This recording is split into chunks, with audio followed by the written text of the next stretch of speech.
नमस्कार प्रेक्षकांनो, तर आजचा भाग खूपच जबरदस्त आणि खूपच इंटरेस्टिंग असा असणार आहे. सायली हीच तन्वी असल्याचे एक नाही तर तीन ठोस पुरावे समोर येणार आहेत. तेव्हा ते पुरावे नक्की काय आहेत आणि सायली ही तन्वी आहे कळाल्यावर पुढे जे काही घडतं ना ते बघण्यासारखं आहे. व्हिडिओ शेवटपर्यंत पहा. चला तर व्हिडिओला सुरुवात करूया. तर आपण पाहतो की अर्जुनच्या लक्षात आलेलं असतं की कुणीतरी ते फुटेज डिलीट केलं आहे. तो लगेच वॉचमॅनची कॉलर धरतो आणि बोलतो, बोल बोल हे सगळं कुणी केलं आहे? नाही म्हणजे तू इथे झोपा काढत असतोस का लक्ष ठेवतोस? कोणीतरी येतं, फुटेज डिलीट करून जातं, तरी तुला काहीच कळत नाही. सांग सांग त्या माणसाचं नाव सांग मला. आणि हे सगळं ऐकल्यावर तो वॉचमॅन घाबरतो. तो आता त्या माणसाचं नाव सांगणार सुद्धा असतो तेवढं तर सायलीला चक्कर येते आणि ती कोसळून खाली पडते. आणि सायलीला चक्कर आल्यामुळे तो माणूस आता वाचलाय. आणि मग काय, अर्जुन लगेच त्याच्याकडे दुर्लक्ष करतो आणि सायलीला बघू लागतो. तो सायलीला म्हणू लागतो, बायको अगं काय होतं तुला, तू बरी आहेस ना? डॉक्टर प्लीज हिला तपासा. आणि मग काय, सायलीला तपासलं जातं. अर्जुनला तर सायलीची प्रचंड काळजी वाटत असते. तो बोलतो, साहेब अहो हा सगळा काय प्रकार आहे? माझ्या बायकोला इतकी चक्कर का आली? सगळं ठीक तर आहे ना? तुम्हाला जर जास्त सिरियस वाटत असेल तर सायलीला ॲडमिट करून घ्या. तेव्हा डॉक्टर बोलतात, हे बघा तुम्ही फारच सिरियस होताय, एवढं सिरियस होण्याची काहीच गरज नाही आहे.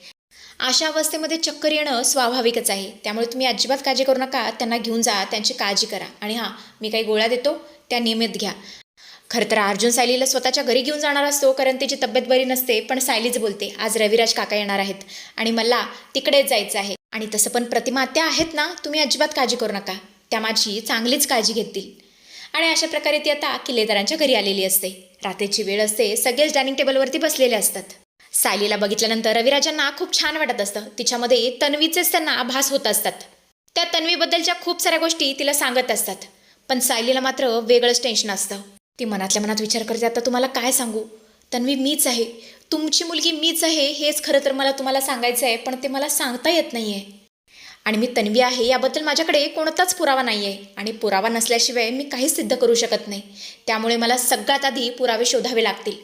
कारण जर माझ्याकडे पुरावे नसतील तर कोणीही माझ्यावरती विश्वास ठेवणार नाही. सायली आता मुद्दामच रविराजांना बोलते, रविराज काका कसं आहे ना, मला तुमच्या तन्वीबद्दल जाणून घ्यायचं आहे. आता मी 4 दिवस इथे राहणार आहे ना, तर तिच्या सगळ्या गोष्टी मला जाणून घ्यायच्या आहेत. तेव्हा रविराज बोलतात, अरे वा ही तर खूप चांगली गोष्ट आहे. कसं आहे, तन्वी तर आता आमच्यासोबत नाही आहे, पण हां तिच्या आठवणी मात्र अजून आमच्या इथे जिवंत आहेत. तेव्हा प्रतिमा बोलते, हो ना, तू पटकन जेवणावर, मी सगळ्या गोष्टी दाखवते. जेवण झाल्यावर प्रतिमा तर सायलीला रूममध्ये घेऊन जाते आणि बोलते, सायली हे बघ, आमच्या तन्वीला ड्रॉइंग काढायचा, चित्रकारी करायचा खूप नाद होता बघ ना. आणि ते पाहून सायलीला खूप मोठा धक्का बसतो. कारण लहानपणी ती सेम टू सेम असं चित्र काढायची आश्रमामध्ये.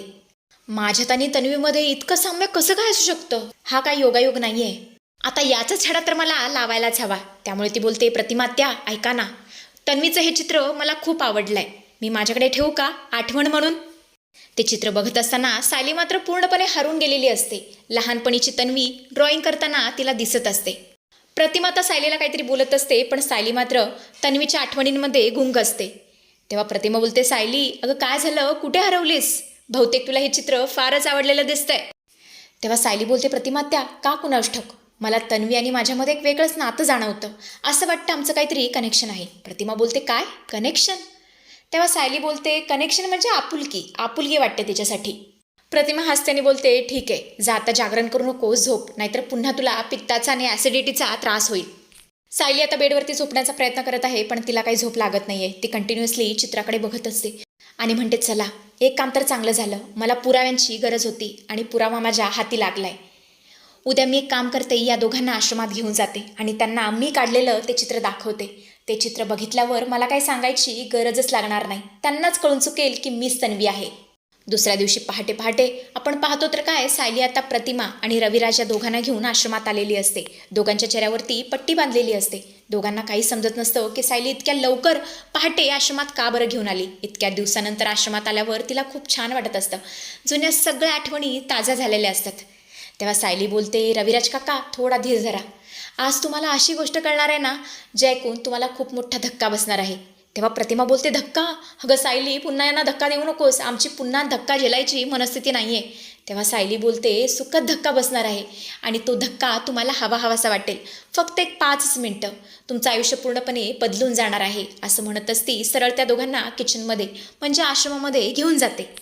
आतमध्ये गेल्यानंतर ती दोघांच्याही डोळ्यावरची पट्टी काढते. रविराज आता समोर पाहतात आणि बोलतात, प्रतिमा अगं हे तर सेम टू सेम चित्र आहे, जसं चित्र आपलं तन्वी काढायची. तेव्हा सायली बोलते, नाही रविराज काका, हे चित्र मी इथे काढायचे. आणि हे ऐकून दोघेही शॉक झालेले असतात. प्रतिमा बोलते, सायली अगं हे कसं शक्य आहे? तुझं आणि तन्वीचं एकसारखं चित्र. तेवढ्यातच सायलीला समोर एक छोटी तन्वीसुद्धा दिसते. पण यावेळेस मात्र थोडीशी मोठी झालेली तन्वी त्यांनी दाखवली आहे. छोटी तन्वी काय तिला आठवत नसते, पण मोठी तन्वी मात्र तिला बरोबर आठवते. आणि आता तिला कळून चुकतं की ही तन्वी मीच आहे. रविराज म्हणत असतात, सायली मला जे वाटतंय तेच तुला वाटतंय का? तेव्हा सायली बोलते, हो, तुम्हाला जे वाटतंय ना ते अगदी खरं आहे. आणि खरं तर या प्रश्नाचं उत्तर आज मला मिळालं आहे. पण आपल्याला जर अजून 100% खात्री करायची असेल ना, तर आपल्याकडे फक्त एकच ऑप्शन आहे, ते म्हणजे मधुभाऊ. त्या दिवशी खरं तर मी मधुभाऊंकडे गेले होते, पण अर्जुन आणि कुसुमताई असल्यामुळे मला काहीच बोलता आलं नाही. पण आता मात्र मी इशाऱ्याने त्यांना विचारू शकते. आपण तिघे जाऊ आणि या गोष्टीची खात्री करून घेऊ. तेव्हा रविराज बोलतात, पण मधुभाऊंना तर बोलताच येत नाही, मग आपल्याला कसं कळणार? तेव्हा सायली बोलते, तुम्ही काळजी करू नका, त्यांच्याकडून कसं वधून घ्यायचं हे माझं मी बघते. आणि अशा प्रकारे तिघेही तिथे आलेले असतात. सायली आता अर्जुनलासुद्धा सांगते आणि मधुभाऊंच्या इथे याला सांगते ताबडतोब. सगळ्यांच्या मनामध्ये आता धाकधूक सुरू असते की मधुभाऊ काय रिॲक्ट करतील. तेव्हा सायली आता मधुभाऊंचा हात धरते आणि बोलते, मधुभाऊ प्लीज प्लीज मला तुमच्या मदतीची फार गरज आहे. प्लीज तुम्ही आम्हाला हिंट देण्याचा प्रयत्न करा. मधुभाऊ आता नीट ऐका, मी तुम्हाला खूप मोठा प्रश्न विचारणार आहे आणि त्या प्रश्नाचं उत्तर जर हो असेल तर तुम्ही 2 वेळा पापण्या मिचकवा, म्हणजे मला खरं खरं कळून जाईल. रविराज बोलतात, हो मधुभाऊ प्लीज कॉपरेट करा, हा आमच्या तन्वीचा प्रश्न आहे. एका बापाला त्याची लेक मिळण्यासाठी प्लीज तुम्ही मदत कराल ना? असं म्हणतच सायली आता त्यांना प्रश्न विचारू लागते, मधुभाऊ सांगा, मीच आहे ना, मीच आहे ना तन्वी? तेव्हा मधुभाऊ थोडासा पॉज घेतात आणि चक्क पहिल्यांदा पापणी मिचकवतात आणि दुसऱ्यांनासुद्धा. आणि आता मात्र सगळ्यांना खात्री पटलेली असते की सायली हीच तन्वी आहे आणि म्हणून तर तिला तन्वीच्या सगळ्या गोष्टी माहिती आहेत. तेव्हा रविराज बोलता, सायली जर खरंच माझी तन्वी असेल तर खूपच चांगली गोष्ट आहे, खरंच चांगली गोष्ट आहे, माझा काहीच आक्षेप नाही आहे. पण कसं आहे ना, ऑलरेडी या प्रियाने माझ्या आणि प्रतिमाच्या भावनांशी खेळ केला आहे. पुन्हा आता तसं होता कामा नये. पुन्हा जर माझ्या प्रतिमाला त्रास झाला तर मला चालणार नाही. मधुभाऊंचं पापणी मिचकवणं हे काय आपण गृहीत धरू शकत नाही.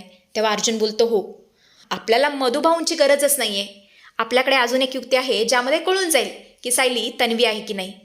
आपण तसंही दवाखान्यात आहोत, आपण एक काम करूया, आपण प्रतिमात्या किंवा सिनियरची सायलीबरोबर DNA टेस्ट करू आणि ती DNA टेस्ट जर मॅच झाली तर इथेच कळून जाईल. त्यामुळे दुसरे कोणतेही पुरावे शोधण्याची आपल्याला काहीच गरज नाही आहे की नाही सोप्पा मार्ग? तेव्हा सिनियर बोलतात, वा अर्जुन, आज तू खऱ्या अर्थाने वकील शोभलास. लगेच आता त्यांचं रक्ताचं सॅम्पल घेतलं जातं आणि DNA टेस्ट केली जाते. आणि त्या टेस्टमध्ये आता पूर्णपणे खात्री पटलेली असते की सायली हीच तन्वी आहे, कारण त्या दोघांचा DNA मॅच झालेला असतो. रविराज, प्रतिमा पूर्णपणे भावूक झालेले असतात. ते तर सायलीला घट्ट अशी मिठीच मारतात.